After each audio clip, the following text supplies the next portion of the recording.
Kata Ekaristi berasal dari kata Yunani yaitu Eukaristein yang artinya adalah bersyukur dan berterima kasih.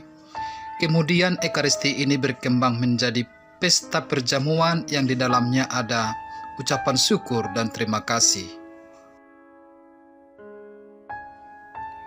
Ekaristi sebagai suatu perjamuan kudus patut disyukuri karena Yesus rela menyerahkan dirinya menjadi kurban penghapus dosa dan santapan kehidupan manusia. Atas dasar ini, maka sakramen Ekaristi dianggap sebagai 1. Sakramen utama dalam Gereja Katolik. 2. Sumber dan puncak seluruh hidup Kristiani bandingkan Lumen Gentium Art 11. 3. Sakramen yang langsung didirikan Yesus pada perjamuan malam terakhir. 4. Tindakan Yesus Kristus mempersembahkan dirinya kepada Bapa untuk kita. Ekaristi dapat dipahami sebagai ucapan syukur karena di dalamnya ada 1. Roti dan anggur yang dipersembahkan oleh imam di meja altar untuk disantap sebagai bekal suci umat beriman. 2. Karena ada upacara makan bersama, yaitu menyambut tubuh Kristus yang sering disebut dengan komuni. 3. Karena ada doa syukur agung yang didoakan oleh imam. Pada saat imam mendoakan doa syukur agung, dia tampil sebagai wakil Kristus atau in persona Christi. Maka pada saat imam mengangkat hosti besar dan berkata, "Inilah tubuhku yang dipersembahkan bagimu. Terimalah dan makanlah," sungguh-sungguh menjadi ucapan Yesus melalui imam. Dan pada saat imam berkata demikian, terjadilah transubstansiasi atau perubahan roti menjadi tubuh Kristus. Adapun makna sakramen Ekaristi adalah 1. Tindakan Kristus sendiri bersama umat Allah yang tersusun secara hierarkis. 2. Puncak karya Allah menguduskan umat dan puncak karya manusia memuliakan Allah. 3. Misteri penebusan Kristus dihadirkan kembali. Ada beberapa sikap doa dalam mengikuti perayaan Ekaristi. Yang pertama, berdiri. Berdiri adalah sikap yang mengungkapkan kesediaan dan penghormatan pada kehadiran Tuhan. Kedua adalah sikap duduk, yaitu sikap yang mengungkapkan kesediaan umat mendengarkan sabda Tuhan. Ketiga adalah sikap berlutut, yaitu sikap yang mengungkapkan kerendahan hati seseorang yang ingin memohon sesuatu kepada Tuhan. Keempat adalah sikap menunduk, yaitu sikap yang mengungkapkan penghormatan kepada Tuhan, sekaligus tanda ketidaklayakan.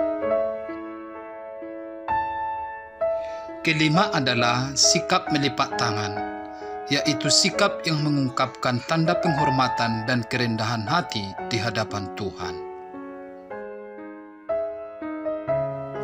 Keenam adalah sikap tengkurap atau menelungkup yang biasa dilakukan pada saat penghabisan imam, yang mengungkapkan ketidakpantasan dan penyerahan diri secara total. Dasar kitab suci sakramen Ekaristi terdapat pada Lukas 22 ayat 14-23. Dalam teks itu, Yesus melakukan perjamuan terakhir bersama para murid. Yesus mengambil cawan berisi anggur dan roti. Ia mengucap syukur, "Inilah tubuhku yang diserahkan bagi kamu. Berbuatlah ini menjadi kenangan akan daku. Cawan ini adalah perjanjian baru oleh darahku yang ditumpahkan bagimu." Adapun makna perkataan Yesus itu adalah roti melambangkan diri Yesus sendiri yang akan dipersembahkan melalui penderitaannya di salib demi keselamatan manusia, sedangkan anggur melambangkan darah Kristus yang tertumpah di salib. Mengapa pemberian diri Yesus di salib dan wafat harus disyukuri? Karena peristiwa itu adalah puncak pengorbanan diri Yesus untuk menyelamatkan umat manusia. Ini yang harus disyukuri dari kematian Yesus di kayu salib. Sedangkan hubungan kurban Yesus di atas salib dengan kurban Ekaristi di atas altar adalah setiap kali kita merayakan sakramen Ekaristi, kita mengenang pengorbanan Yesus Kristus di kayu salib yang menyelamatkan umat manusia. Yang menjadi forma sakramen Ekaristi adalah sepanjang doa syukur agung yang berpuncak pada ayat 19 dan 20. Sedangkan materia sakramen Ekaristi adalah roti dan anggur. Susunan tata perayaan sakramen Ekaristi adalah ritus pembuka yang meliputi perarakan masuk, tanda salib, pengantar, tobat, Tuhan kasihanilah kami, madah kemuliaan, doa pembuka. Liturgi Sabda meliputi bacaan pertama, Mazmur tanggapan, bacaan kedua, bait pengantar Injil, bacaan Injil, homili, doa aku percaya, doa umat. Liturgi Ekaristi meliputi persembahan, dialog pembuka, privasi, kudus, doa syukur agung, Bapa kami, doa damai, anak domba Allah, komuni. Sedangkan ritus penutup adalah berkat perutusan dan doa penutup. Inilah salah satu cuplikan tata perayaan Ekaristi yang diawali dengan ritus pembuka. Kita lihat bersama para petugas liturgi, imam yang memimpin perayaan Ekaristi masuk menuju ruang gereja dan diiringi dengan tarian dan lagu pembuka. Ritus kedua adalah liturgi Sabda.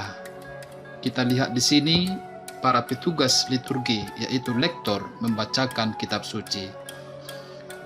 Lalu dilanjutkan dengan ritus liturgi Ekaristi yang diawali dengan lagu persembahan dan mengantarkan persembahan ke meja altar. Inilah puncak perayaan Ekaristi di mana imam mengangkat hosti besar untuk mendoakan kata-kata Yesus, inilah tubuhku yang diserahkan bagimu. Terimalah dan makanlah. Kemudian dilanjutkan dengan mengangkat piala yang berisi anggur dengan mengulangi kata-kata Yesus, inilah darahku yang ditumpahkan bagimu. Setelah itu dilanjutkan dengan komuni kudus. Dalam komuni kudus, umat diharapkan menunjukkan sikap yang hormat, pantas, karena yang disambut adalah tubuh Kristus sendiri, maka harus menunjukkan sikap yang sungguh-sungguh pantas dan layak. Ritus terakhir dari tata perayaan Ekaristi adalah ritus penutup, yaitu berkat dan perutusan. Di sini kita lihat para petugas liturgi, imam, dan petugas lainnya meninggalkan ruang gereja menuju ruang sakristi sambil umat menyanyikan lagu penutup. Demikianlah kira-kira susunan singkat dari tata perayaan Ekaristi.